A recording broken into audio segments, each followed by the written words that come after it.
Hi, everyone. Hello.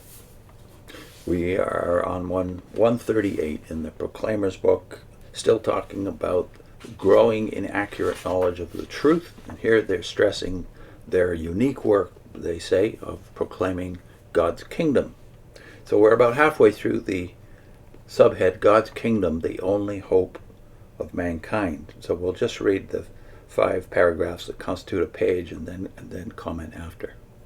However, at the time, the Bible students felt that the setting up of the kingdom, its full establishment in heaven, would not take place until the final members of Christ's bride were glorified. A real milestone was reached, therefore, in 1925, when the Watchtower of March 1st featured the article, Birth of the Nation. It presented an eye-opening study of Revelation chapter 12. The article set forth evidence that the Messianic kingdom had been born, established in 1914, that Christ had begun to rule on his heavenly throne, and that therefore Satan had been hurled from heaven down to the vicinity of the earth. This was the good news that was to be proclaimed. The news that God's kingdom was already in operation. How this enlightened understanding stimulated these kingdom proclaimers to preach to the ends of the earth.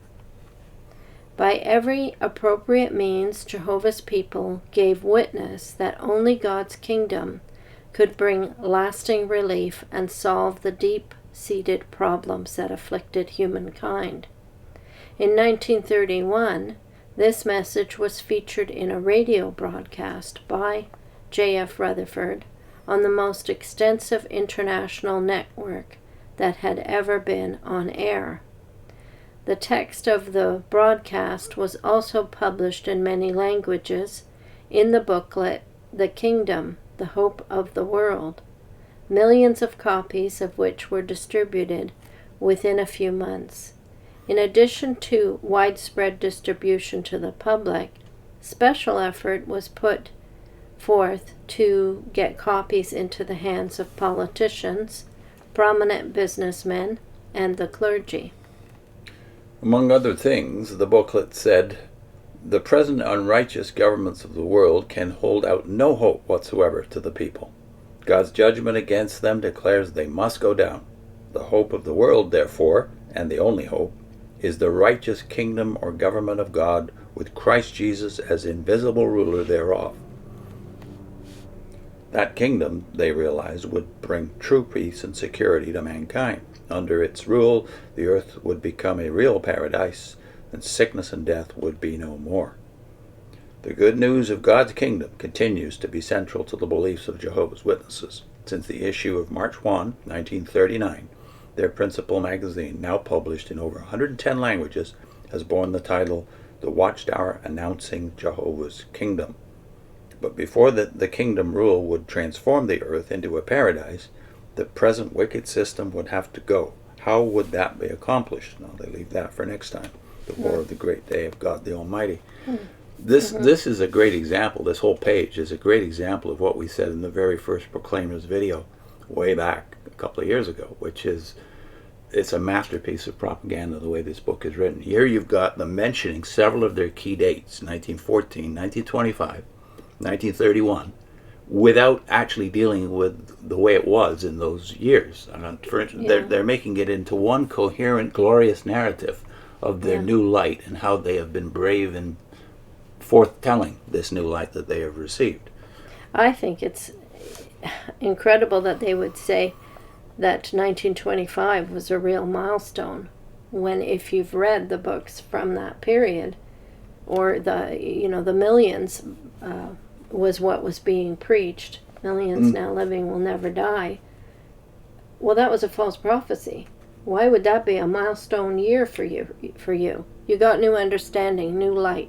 So you stopped with that message and started emphasizing something else. And the embarrassing fact is that about 2/3 to 3/4 of your membership left during that very period, 1925, when you got this glorious message about the birth of the nation. Why did they leave? And the answer that you quickly realize when you read the books of the period is they themselves are realizing this new light is contradicting Russell's light. Yeah.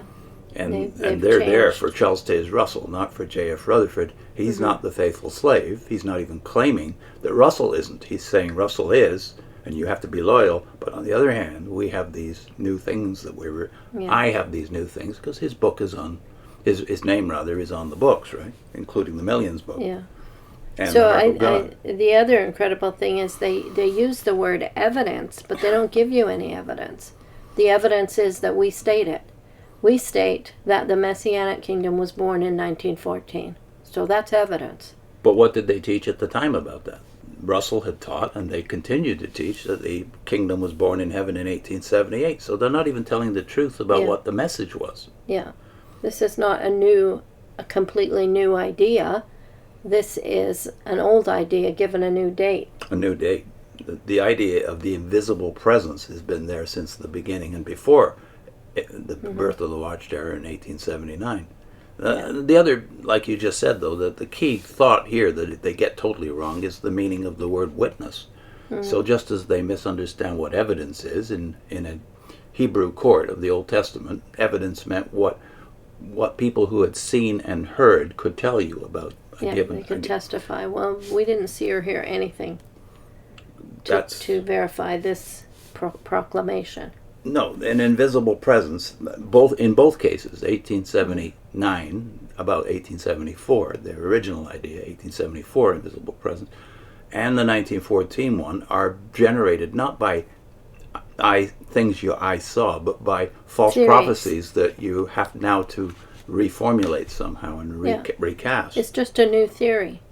And in 1931, of course, what happens there that's important? Well, they take the name, Jehovah's Witnesses, which show they don't know what witness means. Witness meant what you could proclaim that you had seen and or heard or experienced yourself.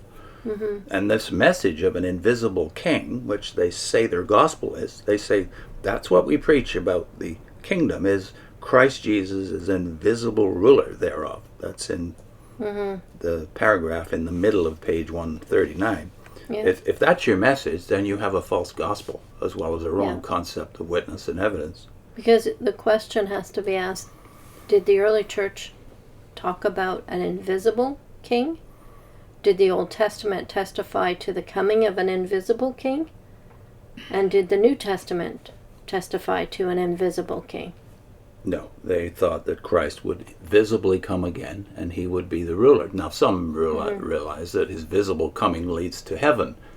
The premillennial teaching of the early church was that the visible reign of Christ would follow the visible appearance of Christ at his second coming. That's an essential difference between the later amillennial view and the original premillennial view, which is the view of the Old Testament itself. And then they have paradise linked to this in that last sentence in the same paragraph. Under its rule, the earth would become a real paradise. Well, nobody's ever taught that. And the Old Testament does not teach that the entire globe will be turned into a paradise. We've dealt with that. I think the reason they don't say under his rule, they say it's, is because it's them that's doing the ruling, not Christ. That's right. And they're promising you it's going to continue that way forever. Yeah, that's the essential kingdom as they see it and explain it now, isn't it? Yeah. That they will rule over you forever. They will be your mediator forever, and you'll have to depend on that. So there goes paradise. Yeah, there goes paradise.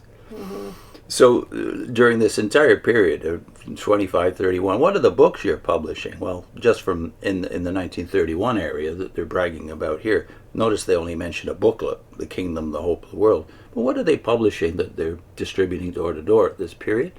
5 books by J.F. Rutherford, 2 on Revelation and 3 on Ezekiel, Light and Vindication, which books were discarded by Jehovah's Witnesses themselves less than a generation later. When I joined, they weren't being distributed, let alone published anymore. So that generation is the normal generation of 30 years or so? They're not, they get new light again. And even since then, Revelation and Ezekiel is rewritten constantly by the Watchtower. And we realize that from the beginning, the kingdom has been about an invisible presence. So what you're confessing here, whether you realize it or not, is that the gospel you've been preaching for the whole 140 years is a false gospel. What are our links? We're linking to a video you did about the parousia, and it quotes what different scholars have said about parousia. Yeah, it's just a Versus list of what the quotes Watchtower. from Greek scholars. Who are you going to believe, the Watchtower or Greek scholars who've actually done the homework on the subject of presence, not invisible presence? The word parousia means presence, and it's all important what they define as the presence of Jesus Christ. And you'll be surprised because its connotation in the New Testament and elsewhere is a royal visit, and that's anything but invisible. So we're talking about people who know the language, can give you the language,